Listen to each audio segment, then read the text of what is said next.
She's nice. So. Beautiful. Yeah, I love it. There's nothing prettier than like those.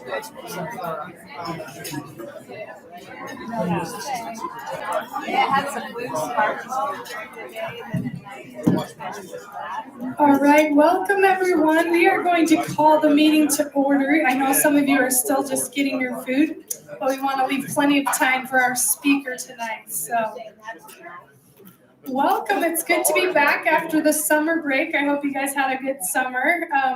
It's always fun to do our annual September dinner, bring everyone back together and see some new friends and old friends. So we want to welcome our elected officials that are here. Representative Colin Jack here. He's always great supporting. Thank you, Colin. We have Commissioner Gil Almquist. Saw him somewhere. Perfect. We have State School Board Joanne Brinton. Thanks, Jo. She has meetings now during our luncheon time, so we don't get to see her very often, but we're glad she's here. Let's see. And then we have Councilman from St. George, Jimmy Hughes. Saw him come in somewhere. Welcome. There we go. And Councilwoman Michelle Tanner. Welcome. Let's see. Did I miss anyone else that snuck in? Yeah, they're out to. We want to excuse Mayor Billings. She had an accident this weekend. Unfortunately, she has a couple broken bones, so we'll be thinking and praying of her. So, and then we also wanted to extend a warm welcome to the Smeeds. President Smeed is the new university president, and his wife Angela and daughter Samantha are here tonight with us. So we're glad you guys are here too. And there's also a few other candidates. If you're a candidate right now in the municipal cycle, will you stand up too? And we had Greg, perfect, Jimmy, Michelle. Is there anyone else? Well, welcome, good. We'll be having some candidate forums in October, so watch for information on that. You can get to know the different candidates for that too. Let's see, other announcements. We have a few things coming up. The Liberty Village opening is September 13th. Maybe Lex will mention that as well. And then we have the Dixie Days in St. George. That's the week of September 15th to the 21st. And then also note that September 26th, Trent Staggs is coming down with a bunch of other elected officials. They're going to do, it's the Business Alliance. And so if you know small businesses or people that want to come to that, we'll get you more details on that, but it's going to be a great forum. He's kind of the Doge now for President Trump for small businesses, so you'll want to come hear from him. So, and then if you're new, you notice those note cards on your table. If you have a question you want to ask Lex, write it down, or if you want to take notes on it, we'll pick those up as it gets later in the program and we can ask him some questions. We also have your volunteer hour forms, so that's both political and non-political service hours we collect for our club. Nationally, we get awards for those, as well as we want to recognize you individual members for the great service that you're doing.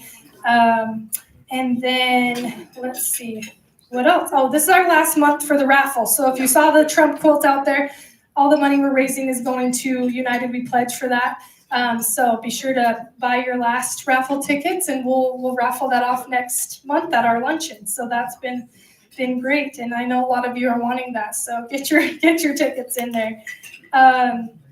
And I think, I'm sorry, I failed to mention, Rayleigh is here representing Congresswoman Malloy. There she is in the back. And we have Gary Webster here representing Senator Lee. So thank you, Gary. I saw you somewhere. Thank you so much. Perfect. Yeah. All right. Well, we are going to get started with our prayer by our chaplain, Sharon Simmons.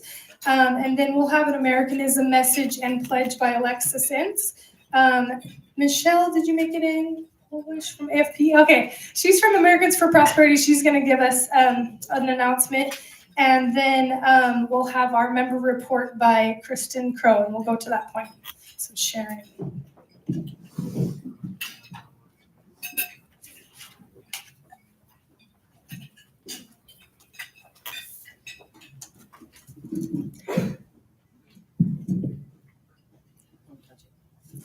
Let us pray. Dear Father in heaven, we're thankful to Thee to be reunited after our summer break, grateful to Thee for the safe return of all who traveled.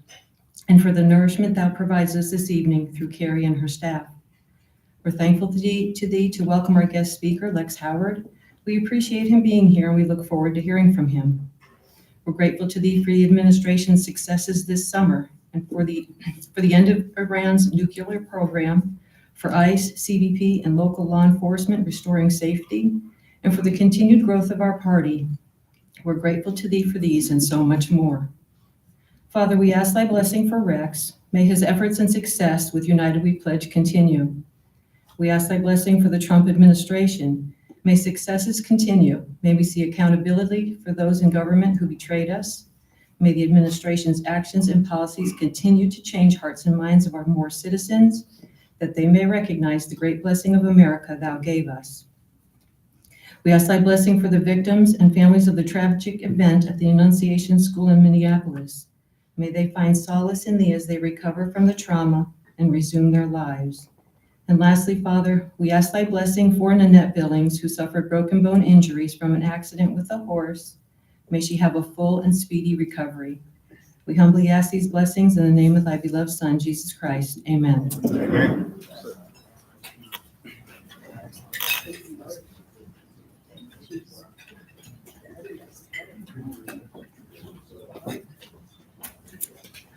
Hey, this is actually my first time doing the Americanism. And, is this gonna, maybe I need to hold it.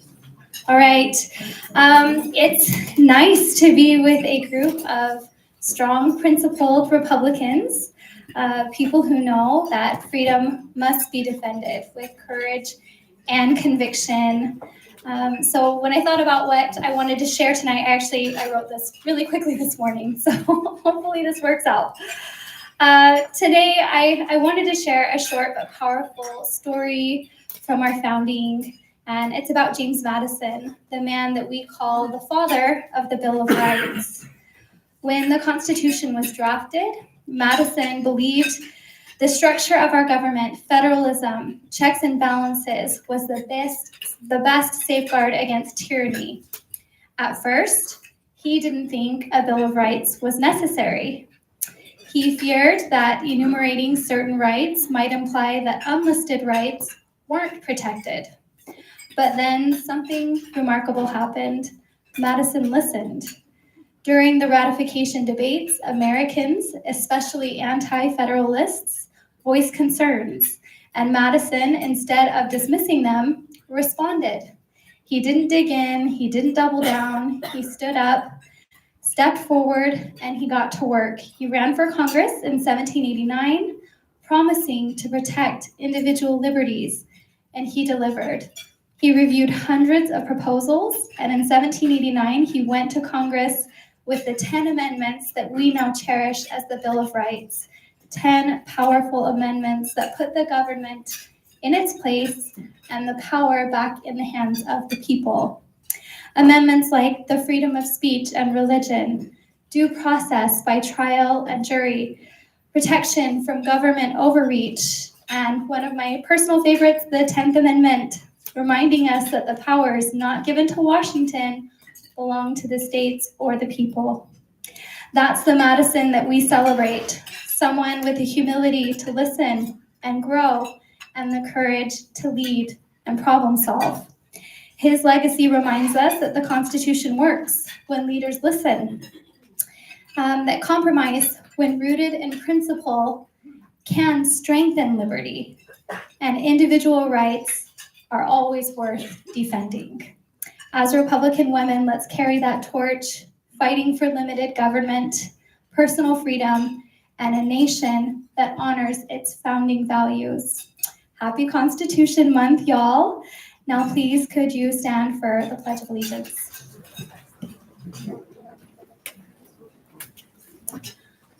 Pledge allegiance to the flag of the United States of America and to the republic for which it stands, one nation under God, indivisible, with liberty and justice for all.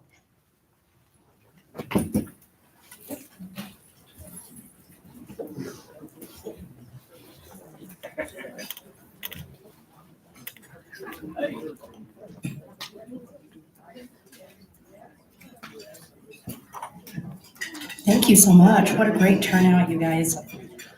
So I'll be just really quick, but I want everybody to think about, as we're a room full of politicos, I know a lot of us are on different levels, or you know people that are close to you that are on different levels. Think about that time when you took that first small step to get engaged and an impact that you made. As you think about that, think about, well, I think to wrap it up is one of my favorite quotes. It's an African proverb, actually. Utah Senator Heidi Baldry loves to use it. If you think you're too small to make a difference, try spending the night with a mosquito. And I think we all know that, right? So what I would like to say with Americans for Prosperity as a grassroots organization, that is the model.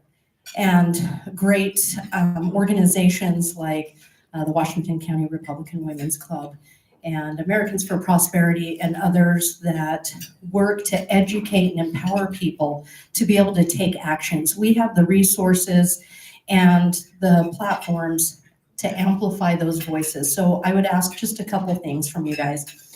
One, I love that Alexis brought in a story. The most powerful way that we can communicate as humans is with our story. Each one of you has a story. What got you passionate? You may have a couple of them. You know, the vet, the retiree that's on a fixed income, the single mother. Use these stories when you're talking to your legislators. Many times we see on social media reels, you'll see them talking about a story of their constituent as they're trying to get a bill passed. We tell our story. It's more impactful. Instead of going after the points of the policy that you don't agree with or you support, take your story to the legislator. And as we work with our cottage meetings and our events, we are trying to work with communities and build them up and give them tips and tricks that will help them to better communicate their stories. We're also partnering with House Representative Ken Ivory as he does his Patriot Academy. We are hosting that at our home office in Lehigh, and that is a 6-week course. Now, we don't expect you to drive up there. You're more than welcome, but we will be, if you RSVP for that, and we have the handouts, myself, Tammy, Tammy's another staffer here with Americans for Prosperity. You can actually link in through a Zoom link that we will share with you. And if you miss one, I believe that will be recorded and you can catch up on those. Great, he's a great history buff, great series. So I encourage you to reach out on that. We are up at the legislative session. We have a room every week. Reach out to us. We would love for you to come up. You'd have a place to keep your stuff. We do a lunch and learn, have lunch with us.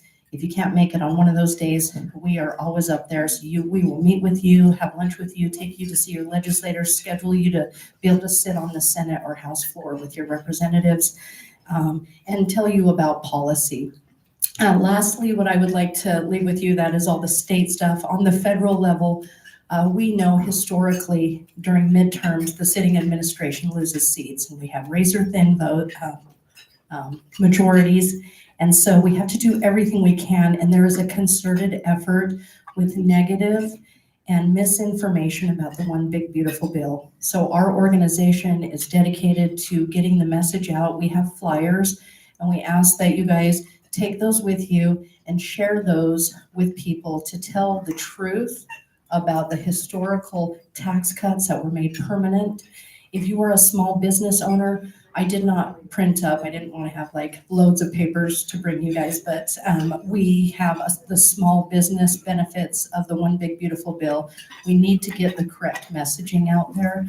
And so we ask on the federal level to please share that with your friends and family so that they can reach out to their legislators, especially if you have them in other states that aren't as friendly as ours. And so thank you guys so much. And we will be at, I noticed that you guys have precinct training tomorrow, but if anybody would like to meet with us, we are taking people out to the Black Bear Diner for breakfast tomorrow. Just come and talk to me and Tammy. We can show you how to log on and be able to testify in committee and some other things. So thank you so much, you guys.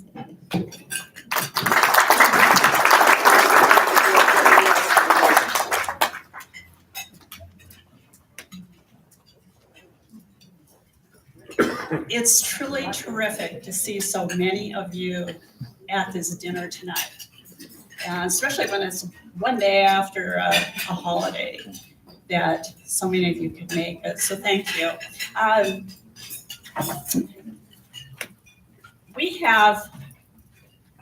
Right now we have 73 members that are regular members, and then we have 22 associate members, and we have 32 gem members. So that's a nice amount to have. And on your table settings, there's little note cards like this. And if you're not a member yourself right now, and I know a number of you are not members of our organization, I invite you to take this, and you can use the QR code to sign up for membership. And if you have some friends that you can think of that would be able and would enjoy being a part of this organization, please do invite them. Give them a little card and invite them to join the organization. We have two, now here's the deal. If you weren't registered in advance for the dinner tonight, then, and you're a new member, then probably don't have a name badge for you. So we'll have to wait till next month for you to get your name badge. So make sure you come to the lunch next month. I'd like to ask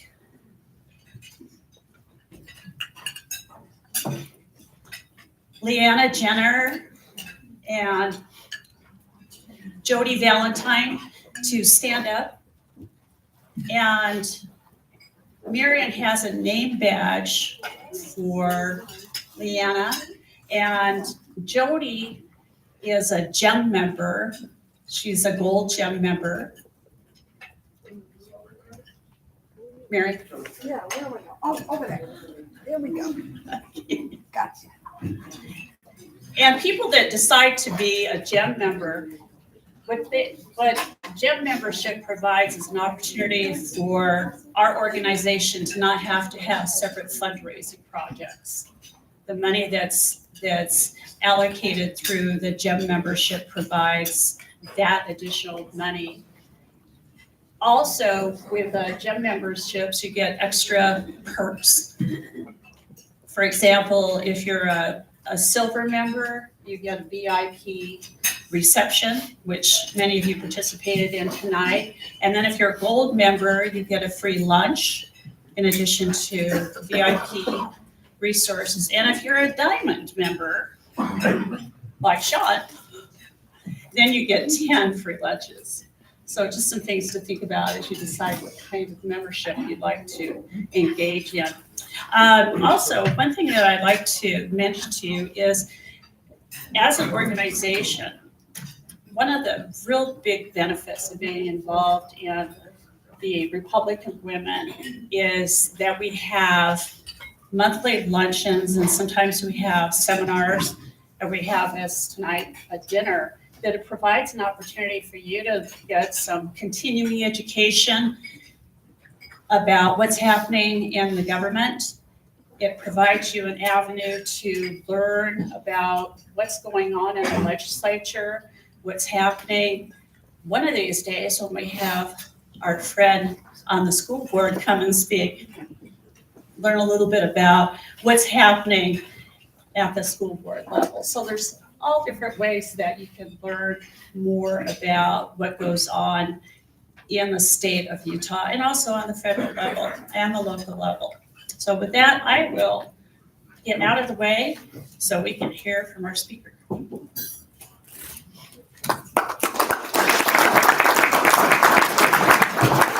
Thank you, Kristen. All right, I'm so sorry. I failed to mention the sheriff here. How could I forget Sheriff Brooksby? So thank you for being here, Sheriff. we got them. I apologize. Someone let me know that I missed you, so I apologize. No, we're still friends, I hope. All right, well, now we're to our main event, which you guys are excited to hear from our speaker tonight. So just a little I really wanted him to come speak to us because I was so impressed with his story whenever I've heard him talking about how he got involved, and he's just such a great person. We actually went to the same high school, and but he's lived in St. George, grew up in Murray, and even lived in Russia for a time. When he was 16, he started working for the Church of Jesus Christ of Latter-day Saints. He was a decorative painter and traveled around and helped with the temples projects worldwide. So he's quite the artist, and very good at music as well. Plays guitar. I hear that he sings with his boys, so I'll have to get him back to sing sometime. And he also, many of you know, he's the CEO of Balance of Nature, and has the chairman of the board for United We Pledge, which is our charity this year. And we're excited to partner with them and the great things they're doing out there, and his vision of bringing that to us locally. Other fun things about him, I talked with your assistant Lex, so said that his favorite ice cream is Jenny's. He is also a calligrapher, so that's cool. Loves to read or listen to books. And he has a passion for learning and for learning about government, as he'll probably share. He's very genuine, cares about, if you get to know him, you know that he cares about people. He's a man of faith, and just does so many great things for our community. So we're appreciative that he has come. And we also have his beautiful family here tonight. So thank you for being here, Eileen and his parents. They also have 6 children, have a farm. So he's amazing. So let's give Lex a great welcome and bring him up there.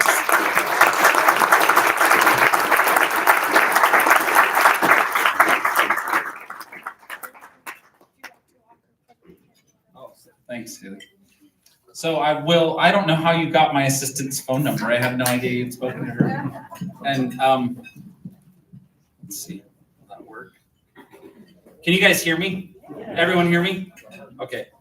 So first of all, I just want to thank the Washington County Republican Women's, just all of you for inviting me and for being so hospitable.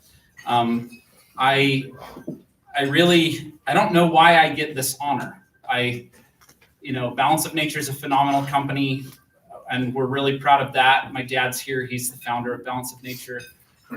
We started Liberty Village and United We Pledge. And just to help you guys understand kind of how that came about, United We Pledge was created because of these stories that I'm going to tell you about. And Liberty Village just happens to be a fun idea that we ran into when we were in a little town called Montevallo, Alabama. And they have multiple buildings from the 18th century that were rebuilt on one property. And we saw that, and me and my wife called my parents and said, "We're doing it. Do you want to do it with us?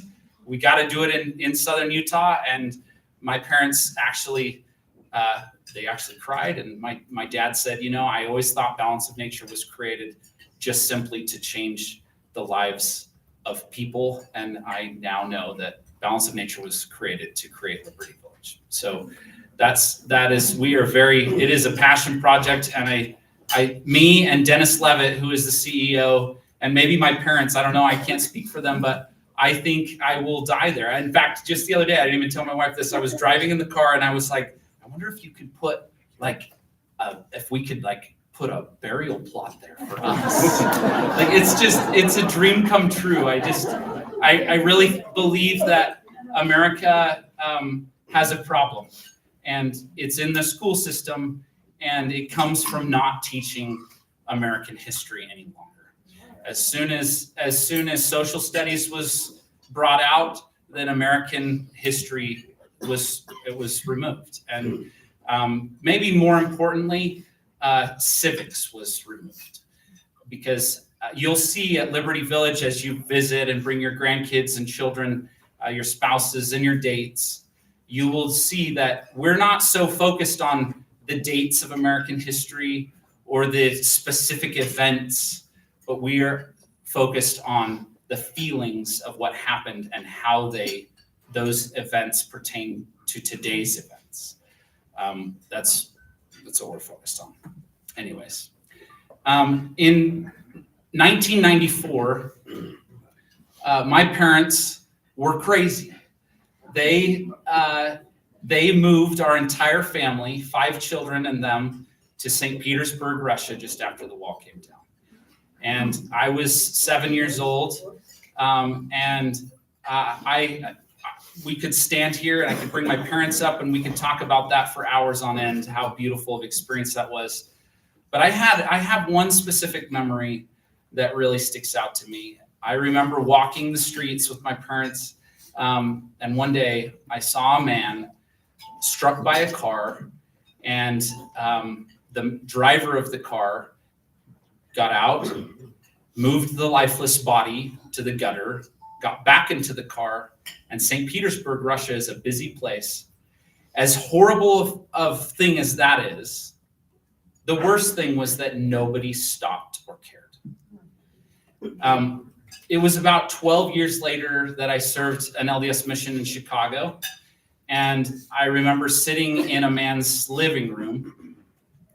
He was a Russian man, really loved the guy, connected really well with him. But I found in the back of my mind, I was wondering if this man was a bad man. Mixed into all of that, I'm walking the streets of Chicago and there's beggars all over the place. And I remember thinking 99% of all men are good.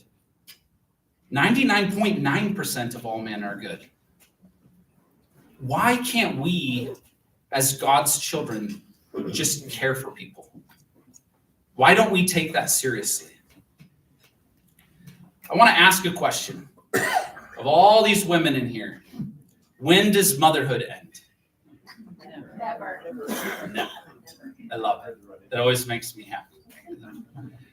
My mom's over here, and she has and will always brood over her children the rest of her life, as she should. It's a God-given gift to both me and to her. You do the same. I wonder why women don't brood over their country. And maybe that doesn't apply to the women that are standing in this room. But there is a founding mother that is one of my favorite people in all of history. And her name is Elizabeth Powell. Most of you probably don't know of her. Some of you have heard me talk about her. But why I love Elizabeth Powell, let me remind you of who she is. You know a story, and it's this. She was at just outside the doors of the Constitutional Convention. Benjamin Franklin was one of the first people to walk out, and she pressed him. She said to him, "So, doctor, what have you given us, a republic or a monarchy?" And what did he say? If who can keep it? If you can keep it. He didn't say if we keep it. He said if you can keep it. Another fabulous woman that I love, and you all love too, is Abigail Adams. Abigail Adams had this amazing ability to both have love for country and for family. One thing, let me say on Elizabeth Powell, one of the amazing things about that woman, and I would encourage you to look her up and learn about her. She lost 4 children when they were babies. She never had a child to raise. That woman went to her sister-in-law and asked her sister-in-law if she could adopt one of their boys so that she could raise a boy for her country. That woman knew how to brood, and she did a phenomenal job at it. Abigail Adams, Abigail was really cool. One of the phrases that Abigail said was she would remind not Sam, that was the cousin. She would remind John. She would say, "John, don't forget the women." She told him that all the time.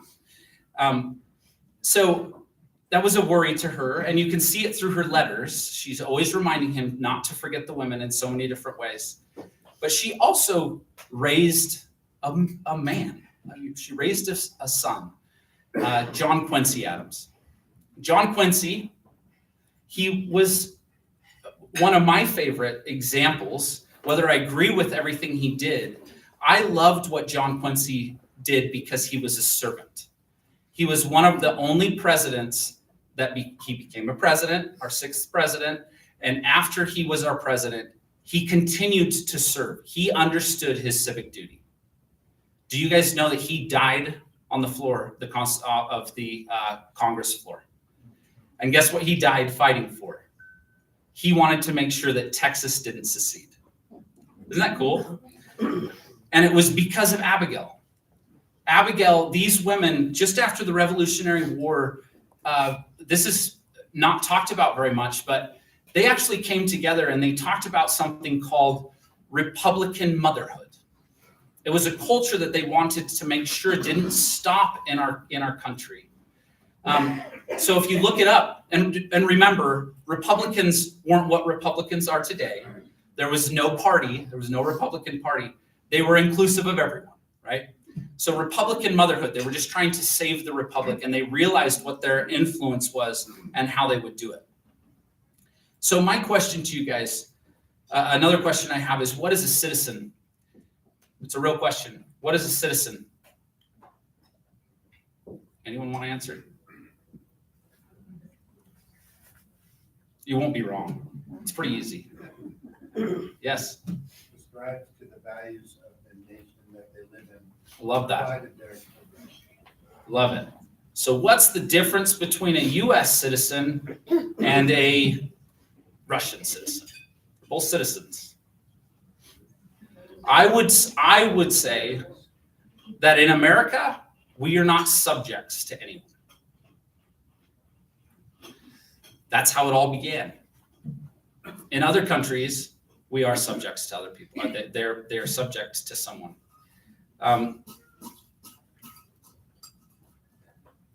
So these men and women. So the Abigail Adams and Elizabeth Powell, what they understood was they needed to make sure that they affected the children.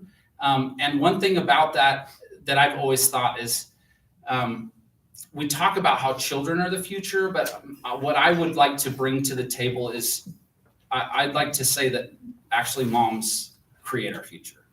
I know that, and we can see that because that's who really actually raises our children. John Adams said, our Constitution was made only for moral and religious people. It is wholly inadequate to the government of any other. Especially Adams understood that liberty can't survive without citizens who live with self-control and moral responsibility. If we do not control our environment, someone else will. So that makes me think a lot about North Korea and Iran. The reason why is, do you guys realize that these countries can actually vote? They can vote. When I have gone, what was that? I'm just laughing at the whole idea. Yeah, well, the thing is I think that one thing that has really been screwed up in our country is because of the lack of education on civics, we think that the way that we change things is through a vote. And it isn't the only way. I would propose, in fact, I've met with many different congresspeople that when you ask them the question, hey, what can I do for my country? Like, what can I as a citizen do?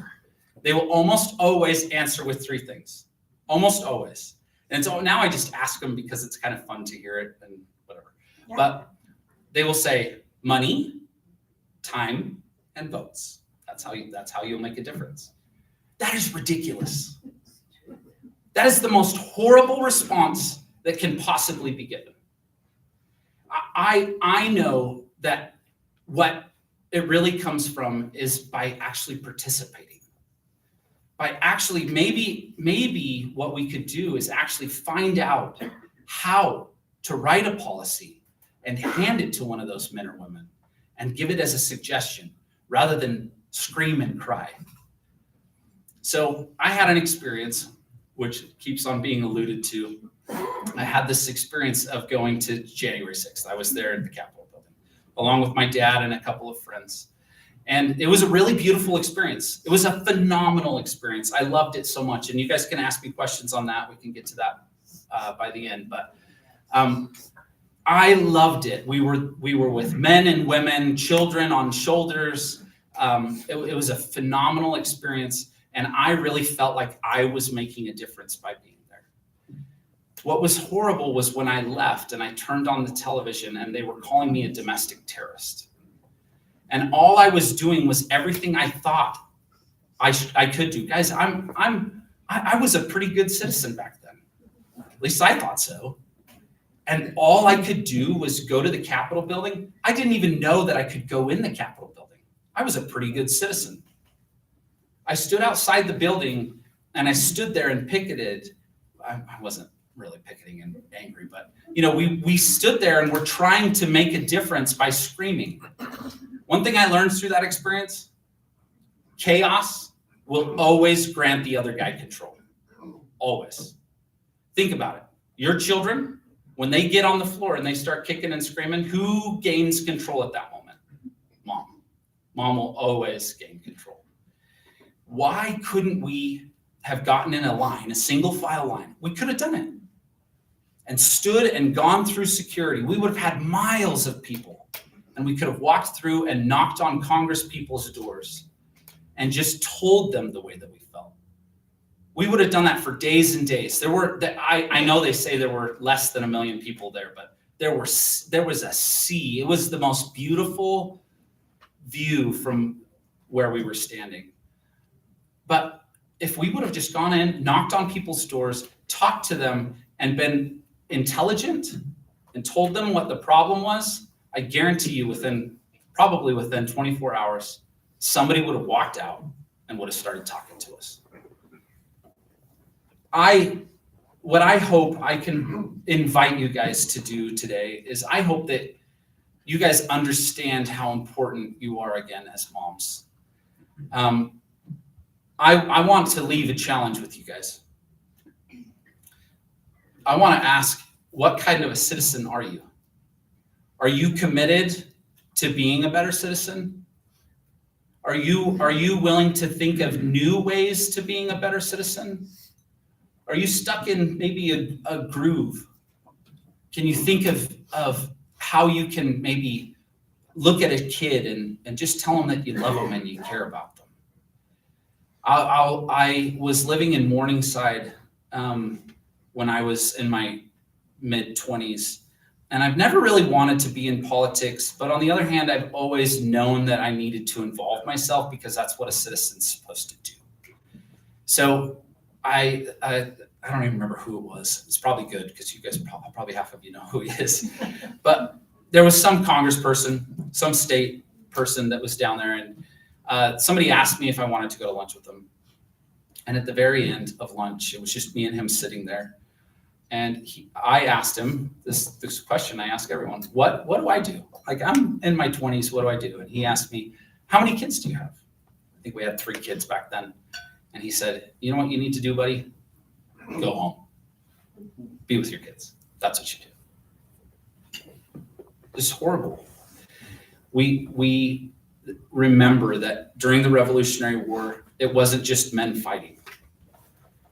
The men and the women and the children. The children would go out and they would bring drinks. It was in the front yards of their homes. That we can involve ourselves the same way, and we don't need to wait until we're shot emotionally or whatever it takes in order to do it. And I know that this is the wrong group to be talking to on this subject, but I just hope because you're active, you're here, right? I don't know what I'm really gonna actually do for you today. But I think that the most important thing from all of the experiences that we had in St. Petersburg, Russia, from the beautiful experiences my parents gave us growing up and traveling, and not living in American quarters, but we lived in a Russian flat. We went to Russian public school, and just had a very normal Russian experience. The involvement of citizens being curious of how we can help each other and actually getting involved in each other's lives. That's what America's all about. If we can do that, then we will change everything. I'll also say, just in closing, we cannot forget that Benjamin Franklin, again, he didn't say if he could keep it or if the leadership could keep it. He said if you can keep it. And he was speaking to a woman that couldn't vote, that wasn't on the battlefield fighting. She wasn't in the Constitutional Convention, but he invited her to keep it. I think we sometimes, again, think that the only thing we can do is vote, when really we actually need to involve ourselves. So I guess I'll give an invitation that we actually do a free class with a guy named Mark Herr. Center for Self-Governance is the group that he runs. He's actually who I called when we left the Capitol building and I felt like there was nothing we could do and we had lost everything. I asked him, hey, Mark, can you come and at least teach my family civics? And by the end of that conversation, Mark started coming to Balance of Nature every single month. We've been doing it now, since 2000, so 4 years. He comes every single month and he just teaches pure civics. And I think he should have a sign at his door that says, leave your blue or red jersey at the door because we're going to talk. And put on this yellow jersey because we're talking about structure. It's learning what this mechanism that we're all riding in, the airplane, what it's actually, the structure of it is. It's not about getting frustrated with the pilot that's flying the plane. If you can understand the structure of the airplane itself, if somebody goes in and tries to take over and take over the plane, then what will happen is you will know what to do to take over his, the steering and whatever from the back. So anyways, I'd invite, it's a free class. It's not anything, we don't make money on it or anything like that. But if anybody wants to go to it, there's some of you in this room that have been to it. It's a pretty phenomenal class. Yeah, so I'll open up to questions. Yeah, can I just say, as a new elected official, I am so grateful I've gotten to take a few of these classes and it's phenomenal. So thank you. And I think they might also benefit from knowing, like, there were some repercussions to your company for being at January 6th. And didn't Mark Herr also help you navigate that? Yes, that's great. Yeah. So, but I'm learning how to get and look at things from an overarching view of not just railing about one thing, but what's the procedure behind it and how do we go fix it That's right. at the beginning? And That's so I'm so grateful and I'm going to continue in those classes Yeah. and appreciate Thank that. you. That's awesome. So yeah, Balance of Nature was affected. We the way we built our company was we started on we started on radio. And the only people that educate on radio are conservatives. You really don't have very many. You just don't. I guess you can go to NPR or something like that, but there really isn't. You don't have a lot of it. So, and no one's really listening to it and whatever. No, people. The only place that people are going is to liberal radio, and so it was a business move for anybody that thinks that Balance of Nature was making political moves. We make money. We don't make stupid moves like that. Oh, excuse me. On conservative radio. Yep. Thanks. So as we grew our company, we did it through conservative radio, and it was a natural thing. So when people want to learn about our people didn't want to learn about our product on FM radio. They want to listen to music. They want to be entertained. So people that want to learn something are listening to the conservative radio. Well, we grew and we became the largest advertiser on AM radio with conservative people. And so it was just a natural move. If you're living in California and you're on the parking lot called the freeway and you're listening, you're consuming all of this conservative radio, you're going to get out of your car and what are you going to watch? You're going to turn on the television and you're going to watch Fox News, right? So we went onto Fox News because we knew all those people. It's just a marketing move. Well, if you advertise on anything conservative, then they come after you. They do. So it was Media Matters and Truth in Advertising that came after us. Going to January 6th, it's just a belief, but it sure did get intense. It got super intense after that. Balance of Nature, we currently employ about 400 employees. And at that point in time, we were actually employing 600 employees. So some of what Media Matters did to us, they gave false claims to the FDA, completely proven false claims to the FDA, and they just came after us. I really don't love talking about that side of it, and it's okay. I'm happy to talk about it if you want to hear about it. But you know, it's amazing what the government can do and how things can be weaponized and what happened to us. It's not going to stop us. We started Liberty Village. Liberty Village is going to be a phenomenal place. This is just a quote. Glenn Beck told me one day, he said, hey, actually, I'm going to tell the whole story. He told me and my wife, we went and we knew he was going to be in town, and we had enough clout with conservative radio that we knew we could get a meeting with them. And so we went into the meeting, and we didn't talk Balance of Nature at all. We talked to him about this really cool vision for Liberty Village and bringing it into Washington County. He cried. Glenn Beck is a phenomenal man. He's a very sincere person, and he got really emotional, and he gave all of his support to it and was super excited about it. But when he was done, again, Glenn is just as true when you meet him face to face as he is when you watch him or listen to him. He pulled my wife aside and he said, after everybody had cleared, he said, "Are you ready?" She was like, "Ready for what?" This was before all this craziness happened. He said, "Are you ready for the dark cloud to live over your family?" He said, "It will happen, but at least you know that you're doing the right thing, right?" And it is. It's kind of what's happened, but it's pretty fun. It's you know, God's really blessed us.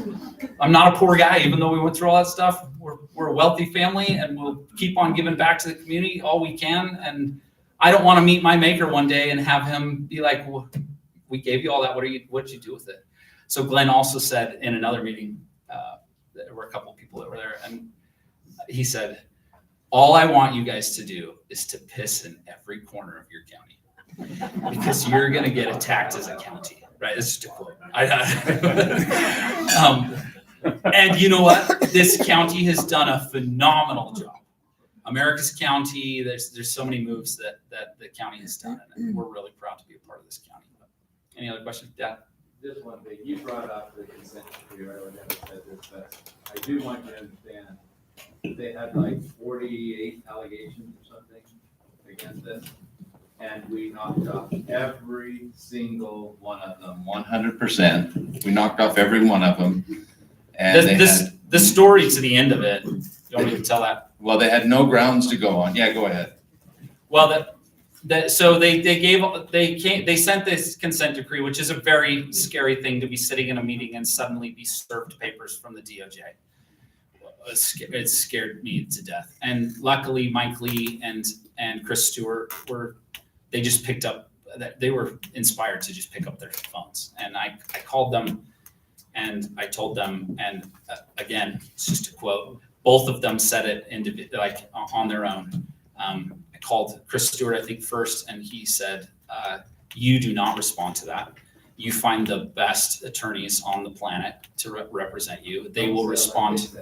And I'm going to say it like they said it, because it's just what they said. They said, Chris Stewart said to me, "You want them to receive that letter and them shit their pants." He said, you have to get that across to them.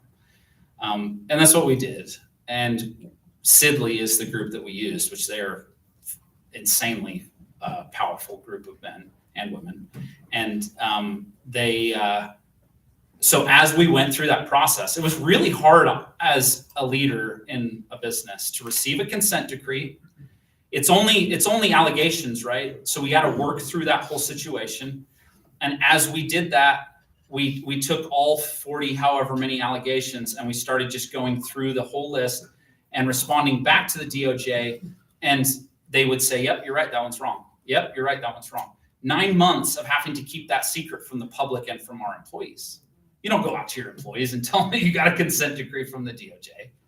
So it really dampened also just leadership in the office, because we had meetings after meetings. I mean, guys, Sidley attorneys are like literally $2,000 an hour, and we had 10 attorneys working for us full time. Millions and millions, tens of millions of dollars just in attorney fees. And it was ridiculous, because in the end, after all of those allegations were proven, we were on the very last one. We were on the very last one, and we were about to prove it. It was on a Friday, and I was in a meeting, and I got the call at like 1 o'clock Mountain Time. And it was Sidley, and they said, "Hey, we've got the DOJ on the other line. We've never had this experience. They're literally screaming at us, telling us that you have to sign and agree to that, at least that final allegation. And if you do not, they on Monday morning, if you don't have that signed by the end of the day today, so it's 1 o'clock here, but it's 3 o'clock in DC. I have to have it signed in 2 hours. No decision making really to make." But you're not accepting guilt. Yeah. You have to sign it. Yeah, in fact, we had built it so that there was no guilt. You can get online and read it. And so they said, "You have to sign it." I ended up signing it because they were going to sue us on Monday, and every single one of those allegations would have been right back on it, and we would have shut down as a company after already spending tens of millions of dollars against those guys. The perfect example of weaponization of government. And it really was because of anyone that knows me really well knows that no offense, but I'm not really a Republican. I'm not really a Democrat. I just believe, like Washington taught us, to just vote for principle, right? Now, when I need to vote, I sign up to be a Republican, and I go to the thing and I vote, because that's the system that we have. But for 3 years, I fight my tail off against the party system, right? So anyways, it was so frustrating. It was a very hard situation. Yeah. We were a couple of hours from getting on a plane going on January 6th. Yeah. We knew why we were going. No one knew. It's a good thing you didn't go. I have a lot of You would have reasons been in why that building. I would have been there. Oh my goodness. But that's something. Yeah, we both would have been. It might have made me go. Yeah. We I were didn't so go. close. It was. We know the reason why we were going to go. What was the reason? What was the problem that you stated? What was the problem? What led you there? For me, I can't speak for the rest of the group that was there, but for me, I knew and still know my vote was not counted. I lost my vote, right? The reason why I didn't want to really focus on that tonight, as far as my speech goes, but is because I have learned since that my vote isn't all that matters. In fact, I can really be productive enough just simply as a citizen, never running for any office, to get a lot done. And it's actually a lot more effective than the vote. Now I have a vote, and that's phenomenal, and I will always vote. I will always take that seriously. But like I said, we don't need to cheer on a president as if he's a king and he's the only square on the chessboard. Like that. We actually protect all of the leadership. We stand in the front, right? So, and we have purpose. We can, you can win a chess game with pawns, right? You can do it. You just have to be more strategic. So I can't tell you how much I believe in that, but to answer you, I just know that my vote was taken away from me. We know, what's his name that wrote, he made the documentary, 10,000 Mules. Dinesh D'Souza is a good friend of Dr. Howard's, and we actually went to you might have actually been there. I know, but yeah, we were at that red carpet event, and I just know, I don't have any doubt about it. So, but something about me is I would have done that. Don't shoot me for saying it. I would have done it for Hillary Clinton. It's about a vote. It's not about a side. It's about my right and my neighbor's right to vote. I believe that my neighbor has every right to believe everything I don't believe. I will fight. I'm going to get emotional about it. I will fight to the bitter end to be able to fight for my socialistic neighbor. Because that's what we're here for. That's what our founders gave us, right? So I would have done it for anyone. It just happened to be Trump. Yeah. And that was my vote, but I would have done it for my neighbor's vote. Yes? So I was there too.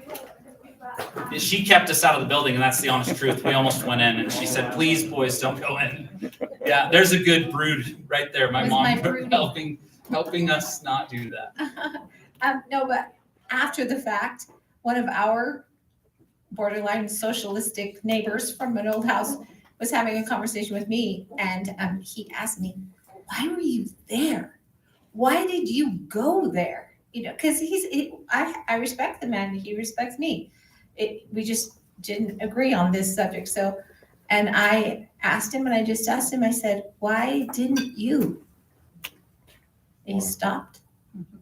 And he said, I guess you're right. If I believed what you believe, that your vote wasn't counted, then I would have gone. I'm like, there we go. I will say, I had no intention of going in. That had nothing to do with why we were there. But it was really fun watching her get upset when I said, let's go in. I did. I totally was curious enough. And there was one other guy, Nate Hadley, that was with me that we totally would have gone in, for sure. I'm grateful we didn't, because I know we were watched, for sure. No doubt about it. Yeah, I actually believe that we probably, if we didn't have the influence, like Balance of Nature is, at least back then, was the #1 advertiser on Fox News. We knew exactly who we would need to call in order to really get some people ticked off and really loud. So we were close enough to the Capitol building. We were up by Donald Trump and those kinds of things. And so I think we probably would have been put in jail. We have good enough friends if we wouldn't have had that experience. But because of our connections in media, that didn't happen, but who knows, maybe not. Yeah. There's a lot of people that are in jail that never walked into the Capitol building. I don't know if you guys know that. Absolutely. Yeah, we go and actually represent them, I don't know, but we'll go to DC during when they were having hearings, and be there for them and their families. There's one, I could tell crazy stories. There was this one man that went with his son. They were outside, never went in the building. But because of tracking on their cell phones, they could see that they were within, I think that they extended it to, I don't remember, 100 yards of the building or something like that. Yeah, that's why I say we have enough friends that got in trouble for being right where we were, but they were horrible to them. You had to fly out to go to your hearing. It was canceled 90% of the time. It was on your own dime. Oh, and they were on the no-fly list. That's right. So they had to drive out. It was on their own dime. Then after they said no, then you drive back home. They finally gave them their moment in court. You know what day it was? January 6th. Wow. They were back in court on January 6th. You can't tell me that's, at least it's not thoughtful, if not by design. It's horrible. Any other questions? Yeah. Hey, you want to say one thing? No, it's just important to me. That was the day my eyes opened, was because, like Lex said, we didn't go with anything in mind except we wanted our vote counted. Trump wasn't even going to be there when we made our plane tickets and stuff. We were there through radio stations and other things, and that's how we had our seats. But we were there. We saw what happened. When we decided to leave, we walked up the mall from We talked about it before we left for the mall. We said, hey, because it was during BLM and all the horrible things that had been happening through BLM's situation, we actually said, hey, let's pick up trash on our way. Let's go up and pick up trash. Let's just clean up as we go up through. We walked up the mall for, a mile. There wasn't a gum wrapper on the ground. Yeah, literally. We didn't pick up a piece of nothing. There was no damage. The respect. We were making jokes of, oh yeah, look at all the broken windows. Oh yeah, look at all the turned over cars. Look at the fires. No damage, nothing. and most of the people walking through there were either pushing strollers or wheelchairs or walkers. I mean, it was just, The best And- of America. No, for real though. That you had every age there. that was really, and there were a couple people who died, but it was because it was really cold and they got overstressed and there was a couple of heart attacks. And one of them, actually, we helped out, that didn't die. Another observation. But let me just say, and then to come back and see those videos and see those things, and they cherry picked some things out. We got there and security moved the bars for us to walk up on the lawn of the Capitol. We witnessed this. We were witnesses of it. We knew. And so when that started coming out, it was unbelievable for us to sit through this for years and hear all the garbage they said. They did go in the Capitol, and that was wrong. But here's another thing. Some counts even give up to a majority of the people who went into the Capitol were plants by the CIA and the FBI. Proven. This is not maybe. And so they were led in. It was designed, and we were actually staying at the chief attorney of General Milley's house that night. And he was so angry because he sat there and said, we told them we would bring in the National Guard, and they told us The mayor. the mayor and Nancy Pelosi told us stand down. That was the day after. We heard that the day after. Well, that night. Yeah. It was that night when was we that got night. home. Yeah. And they told him stand, and this was an attorney who hated Trump because it was General Milley's, he was the chief legal counsel of the Pentagon. Pretty liberal guy. And he was so angry. So we knew those things, and to live through that and watch what occurred through all that time you just have to understand, we're in Germany a lot, we're in other countries a lot. And when I would hear people say, oh, they did this, and they were blasting this stuff all over the world, that all of that foolery had happened. And it just wasn't real. It honestly was not real. And that's what was difficult. I'll say as a last observation, and then I'll be done. I know I've taken plenty of time, but the one thing we also noticed was, we were some of the first to start walking down towards the Capitol building. And as soon as we started, we were standing next to each other and noticed that there were people on the sides of the road on their megaphones announcing that the Capitol had been broken into. Run! We were the first ones there. The Capitol hadn't been broken into. But if you read the book Rules for Radicals, if you can learn that what you have to do is you announce that a tragedy has occurred. In that big of a group, you're going to have a certain percentage of crazies that are going to move forward and make that happen.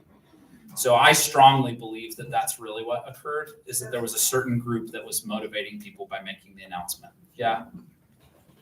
Like, we know each other well, give everyone a bit of advice of what one perfect next simple step would be to further America, wherever we go, whatever we do. Some of us have positions that we can do that easily, but every individual can make a difference to somebody else, right? So give that one element, and then would you tell us how many people at the DOJ take balance of nature? We tried geofencing it. Just kidding. We talked about it a lot. So I mean, number one is just as women to brood this country, to actually find every moment, to don't look at problems and start blaming them on other people, but take ownership of them and do something about them. Create groups, the pawns on the chess set. They're looked at as such a negative thing that if we come together, we can actually win these small battles that we have. And I'll tell you, as a politician, I would ask, and there's 10 or so of you in this room, I would ask you to stop telling people that the way they can make a difference is through their time, their money, and their votes. because people have a whole lot more to offer than just that. But you don't stop doing those things. They're important. I totally agree. They're totally important, but we can make a difference in other ways. And I offer a solution, and that is to come to CSG. I'll give you my cell phone. If you want to take it, you can send me a text. If you get a pen or whatever, I'll tell you right now. So my cell phone number is 435-862. If somebody else gets it and you don't, then you can steal it from them. 862-7505. You can WhatsApp me or Signal me. I use Signal a lot. Or message me, whatever. Find me on Facebook. You can message me that way. Look up 435-862-7505. Mark Kerr is here every month. And honestly, you go to that class and you will learn how to really make a difference. Is there a schedule posted for that every time he's here? No, but I promise you, I will make sure that we get it posted. Yeah. Okay. Anything else? Any last questions for Lex? Is it always the end of the month? It seems to always be the end of the month, but that iffy part is what's causing problems. So I'll make it clear. And anyone that's from up north, I will pay the bill to get Mark Hurt up to you. It is the most important and incredible experience to sit down with that man. He actually teaches civics to Mike Lee. So Mike Lee comes down for real. So Mike Lee is one of the most phenomenal people I've ever met on the subject of the U.S., just generally speaking, right? Constitution, he's got it memorized. Him and Ted Cruz are just insane that way. When I got to know Mike, I started talking to him about civics, and Mike actually, I don't know if I should even say this, but when Romney was running, he called the Howard family, and he said, when he wasn't going to be running, Mike called us and said, "Please, can you please run? You really need to run." I said, "Do you know me? I'm not going to run." And he was like, "Dr. Howard, can you run?" And he was like, "No, I'm not going to run." And I said, he kept on saying it. And I said, "Why? Why are you?" Ask my dad. Like, focus on him. Why are you not focusing on? Why are you focusing on me and him? It doesn't make any sense to me. And I said, "I don't have the face. He's on television all the time. Like he's got a name. I just run the company." And he said, "Lex, there are very few people I've met that understand civics as clearly as you do." And I said to him, "It's not me," and it really isn't. It's Mark Kerr. If you want to understand American civics, come to CSG, Center for Self-Governance. So awesome. Thank you guys so much.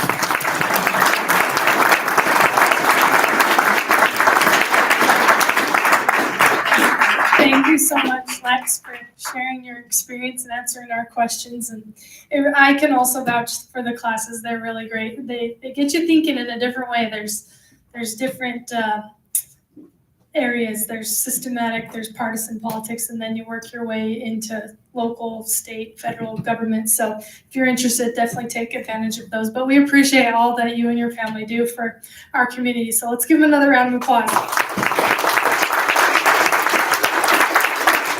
And thank you all for joining us tonight. It was so great to have you. We will be back to the luncheon for October. I believe it's October 2nd, 4th. This is first Thursday back here at Abbey Inn. So please join us. We'd love to have you. And we will adjourn this meeting. So thank you. October 2nd. Okay, perfect. All right. Thank you so much.